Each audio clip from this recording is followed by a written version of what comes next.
नमस्कार दोस्तों, आप सबका मेरे YouTube चैनल सच्चे भगत पर स्वागत है। और सबसे पहले मैं आपको नव वर्ष की शुभकामनाएं देना चाहूँगा। नव वर्ष के साथ साथ हमारे YouTube चैनल सच्चे भगत का 1 साल का कार्यकाल पूरा हुआ है। आप लोगों ने बहुत प्रेम दिया है, स्नेह दिया है और मेरे चैनल को सपोर्ट भी किया है। दोस्तों, आज का विषय ये है कि जब हम पूजा पाठ करते हैं तो पूजा पाठ करते समय हमें उबासी क्यों आती है, तो इसके पीछे की क्या साइंस है, उसके बारे में आज हम चर्चा करेंगे। इससे पहले कि मैं विषय पे आऊँ, मैं आपको जानकारी देना चाह रहा हूँ। भगवान शनिदेव का ये साल रहेगा। इस साल में जो चोरी चकारी धोखाधड़ी वाले लोग हैं उनकी ज़्यादा नहीं चलेगी। जो लोग मेहनत करते हैं उनकी चलेगी। और जिनके टेवों में किसी विशेष घर में भगवान शनिदेव बैठे हुए हैं, शनिदेव का वास है, उनके लिए ये साल बहुत अच्छा रहेगा। खासकर बिल्डरों के लिए और कंस्ट्रक्शन वर्क करने वाले लोगों के लिए ये बहुत अच्छा रहेगा। तो एक टिप देना चाहूँगा, जो लोग शनिदेव पर जाकर तेल चढ़ाते हैं, अच्छी बात है, उनकी शिला के ऊपर तेल चढ़ाना चाहिए। लेकिन अगर किसी के अच्छे घर में शनिदेव बैठे हैं तो कभी भी शिला पर जाकर तेल नहीं चढ़ाना चाहिए। उससे भाग्य में जो मिलना है वो भी चला जाता है। तो दोस्तों, एक आग्रह मेरा और है, जो भी मेरी वीडियो को पहली बार देख रहे हैं और मेरे चैनल पर पहली बार आए हैं, वो मेरी इस वीडियो को एक लाइक कर दें, चैनल को सब्सक्राइब कर दें और बेल आइकन को प्रेस कर दें, ताकि इसी तरह की वीडियोस का नोटिफिकेशन उन तक पहुंचता रहे और अध्यात्म की जानकारी उनको मिलती रहे। तो अब हम अपने मूल विषय पे आते हैं। आज हम ये चर्चा करेंगे कि जब हम पूजा पाठ करने बैठते हैं तो उबासी क्यों आती है। दोस्तों, कई लोगों के मन में ये होता है कि ये उबासियाँ जो है वो नेगेटिविटी के कारण आती हैं, लेकिन ऐसा नहीं है। ज़रूरी नहीं है कि हर बार नेगेटिविटी के कारण ही उबासियाँ आएँ। इसके बहुत सारे कारण होते हैं। इसमें हम कुछ प्रमुख कारण जो हैं वो यहाँ पे उनकी चर्चा करेंगे। तो सबसे पहला कारण होता है कि जब व्यक्ति अध्यात्म की दुनिया में पहला कदम रखता है, जब वो एक गुरु बनाता है और गुरु जो है उनको दीक्षा देते हैं और उनको राह दिखाते हैं कि इस अध्यात्म के मार्ग पे कैसे चलना है। सिर्फ गुरु जो है वो रास्ता दिखाता है, चलना स्वयं ही होता है। ये मैं अपनी पहले की वीडियोज़ में भी बता चुका हूँ कि लोग गुरु बना लेते हैं, मंत्र दीक्षा ले लेते हैं, मंत्र को सिद्ध कैसे करना है या आगे का रास्ता जो है वो कैसे आपने चलना है, गुरु सब कुछ बता देते हैं। लेकिन जब विफलता मिलती है और सफलता नहीं मिलती तो लोग गुरुओं को ही कोसना शुरू कर देते हैं, जो कि बहुत गलत है। क्योंकि गुरु आपके साथ चल सकता है, वो आपका मार्गदर्शन कर सकता है, लेकिन अध्यात्म की दुनिया में जो भी करना है वो आपको स्वयं ही करना पड़ता है। तो अध्यात्म की दुनिया में जब वो कदम रखता है तो वो अपने इष्ट को ही सब कुछ समझने लगता है, उन्हें ही वो अपना माता पिता समझने लगता है और उसे लगता है कि मेरे परिवार के बाद भी नहीं, परिवार से भी पहले मेरे इष्ट ही सब कुछ हैं।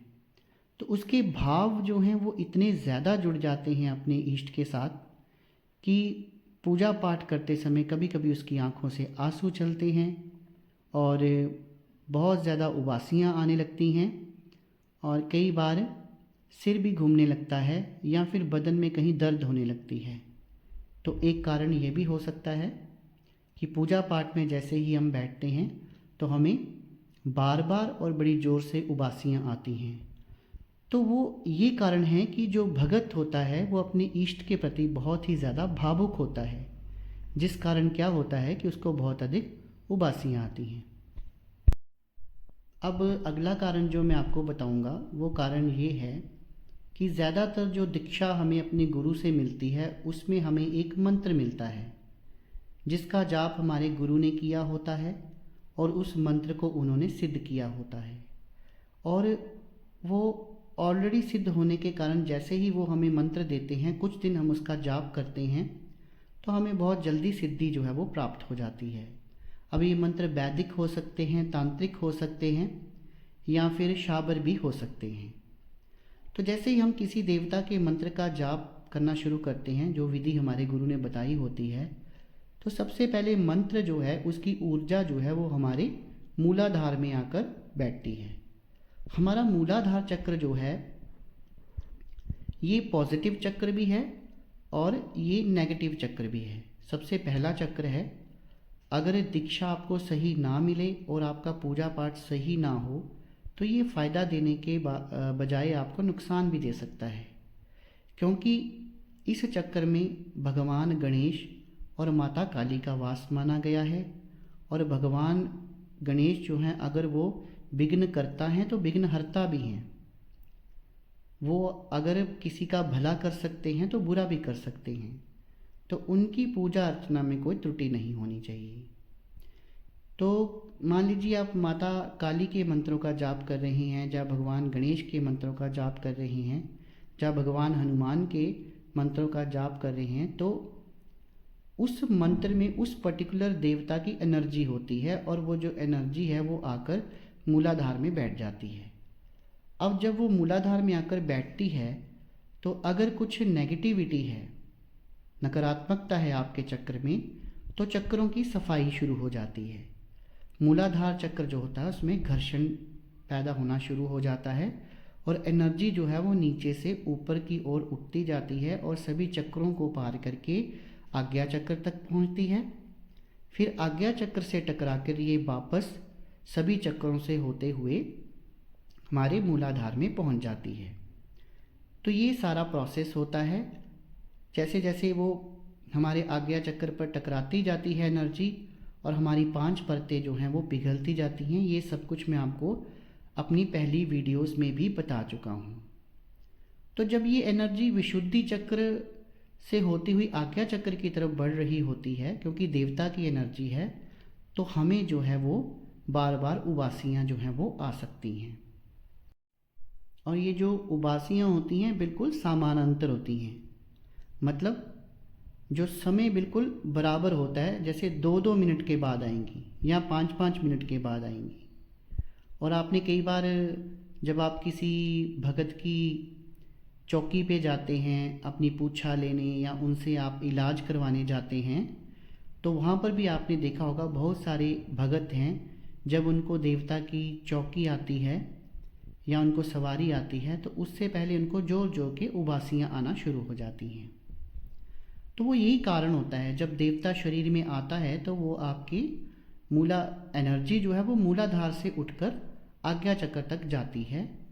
तो जब वो विशुद्धि और इन चक्रों को क्रॉस कर रही होती है तो उबासी आना जो है वो स्वाभाविक है। एक कारण ये भी हो गया।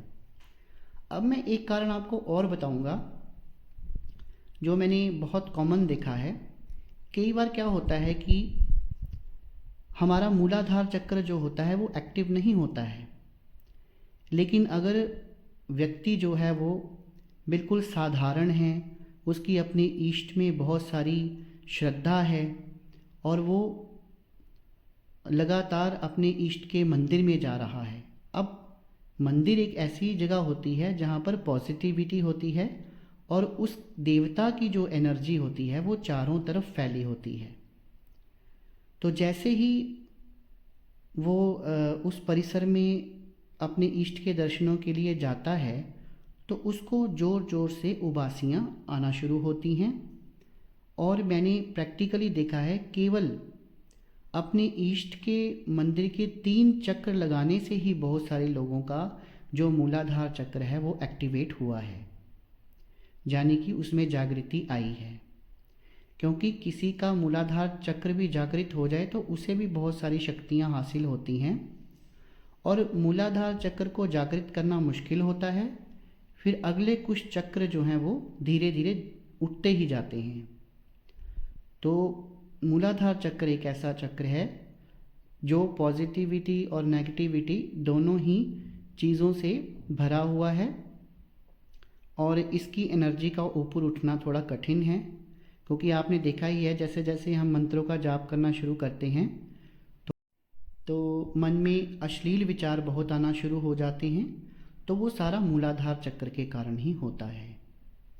तो जब हम इस तरह के मंदिर में जाते हैं जो सिद्ध पीठ भी हैं, तो वहाँ जाने से कई लोगों को उबासियाँ आना शुरू हो जाती हैं। ये भी देवता की शक्ति के कारण होता है।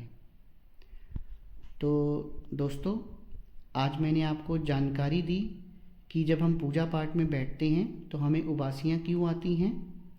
कुछ कारण होते हैं जिसमें नेगेटिविटी भी होती है, कई बार उस कारण भी उबासी आ सकती है। लेकिन इसका ये नहीं मतलब है कि हर बार नकारात्मकता ही हो।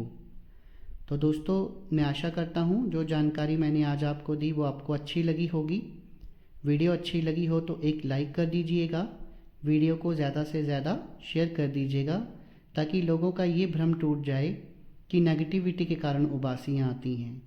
पर ये ज़रूरी नहीं हो सकता है आपके देवता की एनर्जी आप में आती हो, उनकी सवारी जो है वो आपको मिलने वाली हो, इस कारण भी उबासियाँ आती हैं। आपने मेरी वीडियो को देखा, अपना कीमती समय निकाला, इसके लिए बहुत बहुत धन्यवाद। शुभ रात्रि मित्रों।